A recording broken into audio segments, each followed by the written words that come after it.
Hey everybody, it's Masai here, and today I'm going to show you how you can build your own document review AI agent. We're talking about an agent that can go into a folder, extract all the files from that folder, and then go over every single file and extract all of the information that you need from that file and put that in a Google Sheet. If you don't know me, my name is Masai and I help attorneys to take advantage of generative AI by building their own customized workflows. Let's get into it. We'll execute the workflow, we'll wait for the workflow to run, and then we'll come back and look at the results of the workflow and what it does. Right, and so now we can see our workflow runs. We are extracting all the Bates numbers from all of our documents.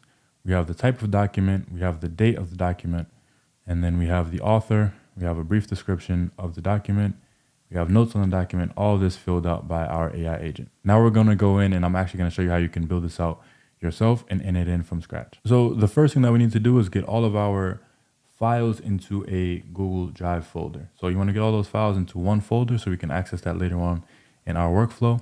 And what I'm going to show you how to do right now is how to set up your Google credential in N8N so that we can actually access our Google Drive in N8N. First of all, you're going to need an N8N setup, whether you're self-hosting it or whether you are using it in the cloud. We're going to create a new workflow. And the first thing that we need to do is add a Google Drive trigger. So we're going to search for Google Drive, and we are going to search files and folders. And what I'm going to show you how to do now is how to build your connection to Google Drive so you can connect a credential into Google Drive. So basically, my credential is already set up, but you're going to have to set up your credential. What you're going to want to do is you're going to want to come into this Google Drive node. You're going to want to click the credential to connect with section. Click create new credential, and then I'm going to show you where you can find the client ID and the client secret. In order to do that, we're going to have to go to Google Cloud Console, which is at console.cloud.google.com. You're going to set up an account here, and what you're going to want to do is go into the search bar and search for Google Drive API. You're going to want to select this Google Drive API section, and mine is already set up, but what you're going to want to do is you're going to want to click the enable button here in the Google Drive API section. You're also going to want to search for the Google Sheets API because we'll be using that later as well. You'll want to click on that, open that up, and then you can click enable on this Google Sheets API as well so you can use that in your workflow. Now, once you have enabled the Google Sheets API, it's going to be time for us to create our credential. You're going to want to come into this hamburger menu on the left-hand side and go into APIs and services and select credentials. And then from here, you're going to create a credential, and we're going to create an OAuth client ID. For the application type, you can select web application. For the name, it can be whatever name you want.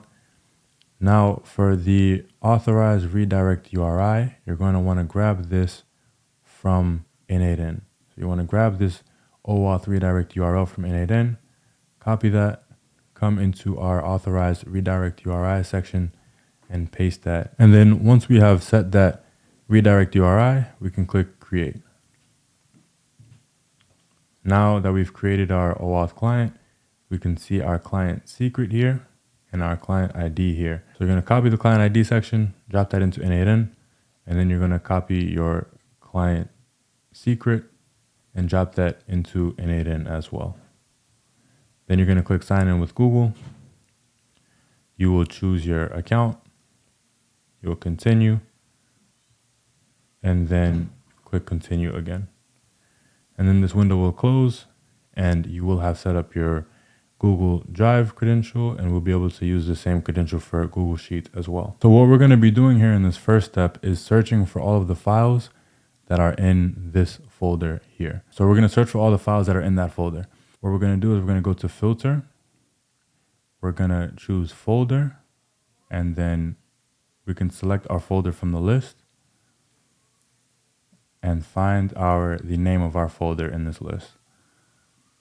And so once I have this in here, if I execute this step, I should see all of the files in that folder come up right here in this list, nice and easy. And then what we're going to do is be looping over that list and sending each of those files off to our agent to perform extraction. So here we're going to be looping over each of those files in that folder so we can perform our extraction on them. So if we click this button here, we will see that we've only pulled out one file out of those 5 files. And then once we finish with this file, we will loop back in again and grab the next file. What we're going to do is we're going to download this file. So we're going to go to Google Drive, grab our Google Drive node. We're going to go to download a file. You should have your credential already set up. And you want to change this section here, file, to by ID. So we're going to download this file by ID.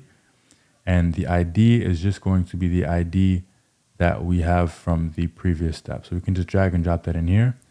And we can see that when we run this, we're actually going to download our file into our instance. So if I open this up, I can see this is the file from our Google Drive folder, and we're going to be using this further down the line. So the next thing that we're going to do is we're actually going to configure our agent for extraction. In order to do that, we're going to go over to Llama Cloud, cloud.llamaindex.ai.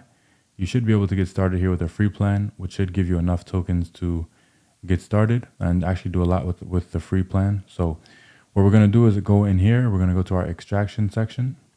We're going to open this up, and then we're going to create a new agent. We're going to call this extraction YouTube demo and create this. And then from here, what we're going to be doing here is creating a schema. A schema is going to be this is how we're going to tell our agent what variables we needed to extract from the document. So if we go over to our Google Sheet, we know that we want Bates range, type, date, authors, brief description, and notes. So I'm going to copy all these headers. I'm going to go over into ChatGPT, and I'm going to tell ChatGPT, hey, Chat, I want you to write a prompt for an AI agent that is going to be designing a schema. The schema is for performing extraction on legal documents for document review. These are the headers that we will need to extract. Please write a prompt that will prompt an agent to create the schema to perform this extraction. Sending that off. Then paste in the headers that I want to have extracted. Add some commas in here, Bates range, type, date or circa, authors, brief description, and notes. Okay, perfect. We don't really need this part. What we're going to do is just grab the section where it is explaining the schema and what the different variables are. We're going to grab that, copy this, and then we're going to take that and we're going to click on the auto generate section here. We're going to paste that into the schema generation prompt, and we're going to click generate. Now we see that this has generated the schema for us automatically. So we have Bates range, type, date, authors, brief description, notes. All of this has already been auto generated. And what we're going to do now is first we're going to test it with a document, and then we are going to publish it, and we're going to access it via an API call in init. Let me download one of these documents from my folder, and then I will come back into my extraction agent, and I will upload the file that I've just downloaded into my extraction agent and run the extraction and see what it is extracting. Okay, so with the extraction has been performed, we have the run ID here, we have the extraction agent ID here, and this is the stuff that we care about here. So we have the Bates range extracted, we have the type, an internal Slack message, we have the date, we have the authors, we have a brief description of the document, and we have some notes. So this is the information that we're then going to pass into our Google Sheet, where we're seeing that our agent is doing a pretty good job of extracting the information that we need extracted. So what we're going to do now is we're going to publish this configuration. I'm going to show you how you can actually call this agent using your workflows. So publish the configuration, click publish. Now once this is published, now we are going to go back into init, and we're going to access this using a post request. So we're going to click the plus button. We're going to search for HTTP, an HTTP request. We're going to select a post method, and then I will give you the endpoint now. So the endpoint for starting an extraction job, you want to just paste exactly what I have in here. api.cloud.llamaindex.ai/api/view1/extraction/jobs llama.cloud/file.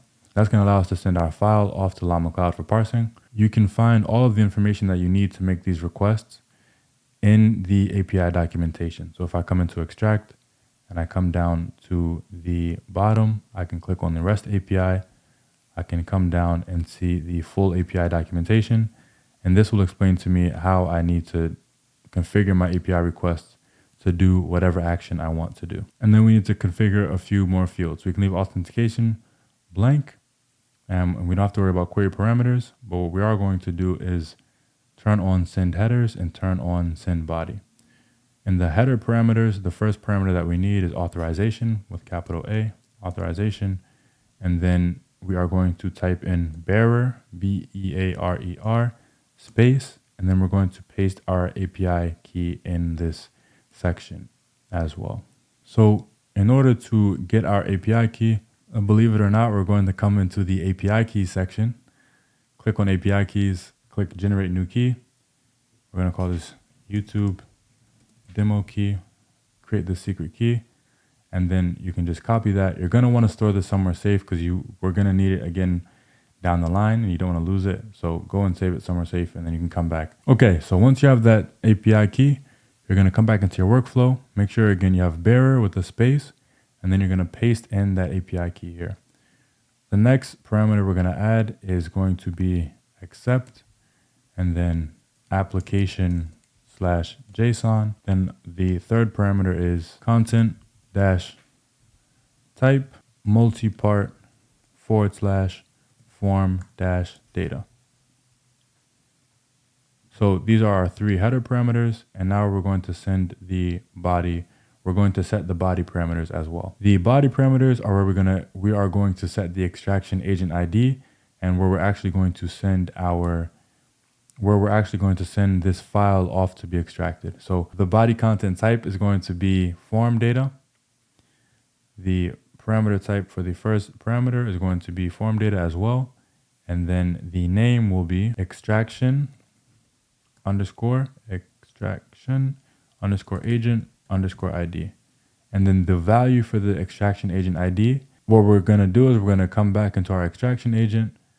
We are going to find the ID of our extraction agent.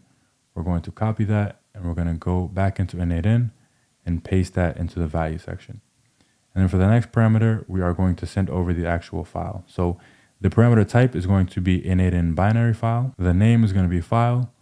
And the input data field name is just going to be this data field from the previous step. So we're going to just put data in here. And then this will allow us to send off our file to start processing in Llama Cloud.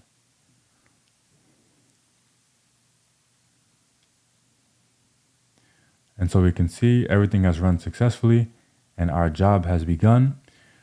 One thing about Llama Cloud that you're going to have to know is that the way that it's going to run in your init-in workflow is asynchronous, meaning that this node is sending the job off to begin.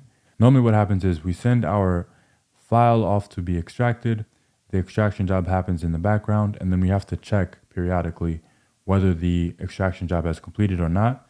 And then once the extraction job is completed, then we can actually get the result of the job and pull that back into our workflow. Because we're using very small documents for this workflow, these are completing very quickly, but when you start to use more larger documents, do more extensive tasks, you're going to have to pull over and actually check the result of the job to see when it's finished before you actually pull and get the data or the information. Because this is asynchronous, we need to store the job ID in a variable. So the job ID is this value that we get back here when we see our file has been uploaded.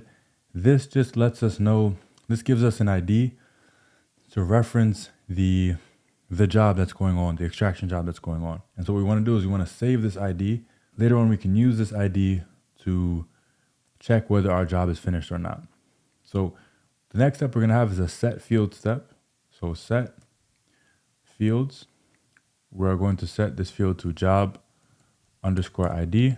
And the value of the field is again going to be this ID from the first step of our process of uploading the file to Llama Extract. So We're setting our job ID here. So we have the job ID set now. And what we're going to do here is we're going to set a short wait. For our workflow, we're only going to have a 1 minute wait, but I've built workflows with documents up to 200 or 300 page documents. Sometimes for those documents, you may have to wait 5 or 10 minutes. But for the sake of this demonstration where we have very short documents, we're just going to have a wait of 1 minute. And then what we're going to do is we're going to have another HTTP request where we are going to, after waiting for 1 minute, we will check the result, or we will check the status of our job, whether it has completed or not. So we're going to call this check job status. And again, I can figure out how to configure this request by going into the Llama Cloud API documentation. So I'll go off to my documentation. I'll go to my extract section, my REST API, and then I'm going to go to all of the full API documentation. We're going to get the job here. So we're going to go to get job. What I'm going to do actually is to show you how to import the curl into your HTTP request so that you don't have to configure everything by hand. So what we can do instead of doing what I'm doing right now, the old way of doing it, we can actually go into the documentation. We can just copy the curl request. You can see this is curl here. We can just copy this. We can come into N8N. We can import the curl, paste the curl command, import this, and we can see that our whole request has been configured for us. So there's a few things that we need to change here. We need to switch out the job underscore ID for our actual job ID. So we're going to switch that out. Then authentication none, okay, accept application JSON, authorization bearer. You're gonna want to go back and grab your token and paste that in here, your API token that we created earlier. Paste it into this section here. And then we have our methods. So everything's already configured. We just have to switch out our job ID and input our token in here. And then we're already pretty much set to go. We're gonna check the job status and see whether the job has been successful or not. And we can see that this is the status of the job. So we have the ID here, and we are looking for something that is going to tell us what the status of the job is. Here we go. So we have this variable here, status. You can probably see it in the JSON more clearly. We have this variable here, status, and once the status is success, then we know that we can go and actually get our job result, right? So it's almost like waiting for an order of food or something, like ordering a pizza. Once the status is equal to success, it means that your pizza is ready. It means that your job is done. You can send off a request to actually get the result of that job now. You can go and pick up your pizza or pick up your extraction job results now. So we know that our pizza or our extraction job is ready, and we're going to now have a request that is going to pull the results of that job. What do we do if the status of the job is not success? So if we go back to our documentation, we can see that these are all the possible values for status that we can get back. So it could be pending, success, error, partial success, canceled. These are all the possible values we can get back from checking the status of the job. And so what we want to do is we want to incorporate a little bit of logic in here to handle when the status of the job is not success, right? So what we're going to do here is we're going to have a switch. So what we're going to do is grab the status variable here. So grab status. And if JSON.status is equal to success, then we will continue down this path. If, add another routing rule, if the status is equal to pending, meaning our job hasn't finished yet or our pizza is not ready yet, then what we will do is we'll go back and we'll wait again for a minute or however long your wait is going to be. And then we will check this status again, right? And then we'll just have that loop run until the job is ready. We can see if we run this, that because the status of our job is equal to success, we are coming out on the top branch, right? If the status of the job had been pending, then we would have looped over here and we would have waited again and checked the status of the job again. So what we're going to do now is we're going to actually go and pick up our pizza. We're going to actually grab the results of our extraction job. So we're going to use another HTTP request here, and I'm going to show you how you guys can configure this again pretty easily. just by grabbing the curl from the Llama Cloud documentation. Get job result. Then what we're going to do is we're going to copy this curl. We're going to come back into innate-in. We're going to import the curl. We're going to paste it in here, import this, and then again, a few things we have to change.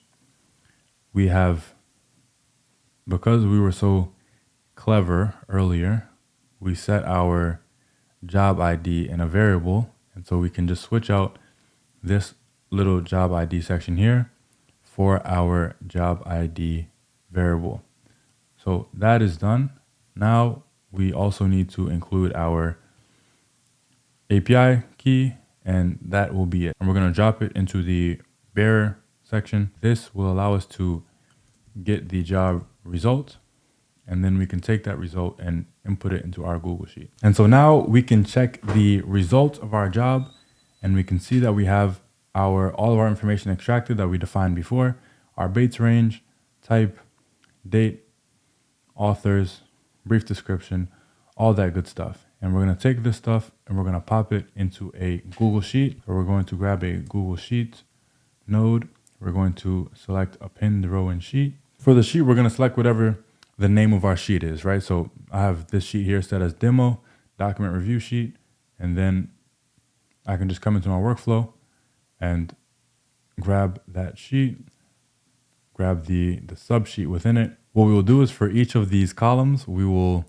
grab the variable that is associated with that column. So for the Bates range, we'll drag the Bates range in here. The type, we'll drag it into the type column. The date, we'll drag it into the date column. For authors, we will drag in the array of authors. And then for the description, we'll drag in the description. And then for the notes, we'll drag in the notes. And so now we have everything filled in, and that way it will fill in our Google Sheet with the values that we've extracted. And so I can take this, I can loop this back around again to complete our loop and have this run and loop over and fill in our document review for all the documents in our folder. So I can save this, and then I can execute this workflow and have our document review go on in the background. First, I will unpin the data. So yeah, let's unpin this data so that this can actually run. So unpin this. So all of our data is unpinned. Our workflow is ready to go. And I can just click execute this workflow. I can come back to my sheet in a couple of minutes and see the document review job done. So we can come back into our sheet now. We can see our agent has extracted the Bates numbers, the type of document, the dates, authors, the brief description, and notes as well. So we see brief description is here. We have notes here as well. Obviously, this is a first version 1. You have to go back and refine it and run evaluations and make sure that it's doing exactly what we want it to do. We can refine the formatting a bit as well. Obviously, this is outputting right now an array. We may want to actually extract the objects from the array and show them in a list separated by commas. We see the agent has run, the workflow has run, and has done a pretty good job of extracting the variables that we needed to extract. If you're looking for help to build out workflows like these, or you have some ideas that you would like some development help in building out, there is a link in the description you can click on if you want some help in building that out. So yeah, that's there if you want it. That's pretty much everything for this video. Hopefully you guys enjoyed watching it as much as I enjoyed making it. I'm sure you guys can also think of a lot of other use cases for an extraction agent like this. Obviously, you can define whatever schema you want extracted from these documents. If you did like the video, believe it or not, there's actually a button for that. If you like the video, go ahead and hit the like button. It really helps out the channel, helps out the videos. Let me know if any other ideas you want me to build out. And also subscribe and turn on post notifications so you don't miss any more videos like these. That's pretty much it for this video. Again, this was Masai Andrews. Thank you guys so much for watching this video, and have an amazing rest of your day.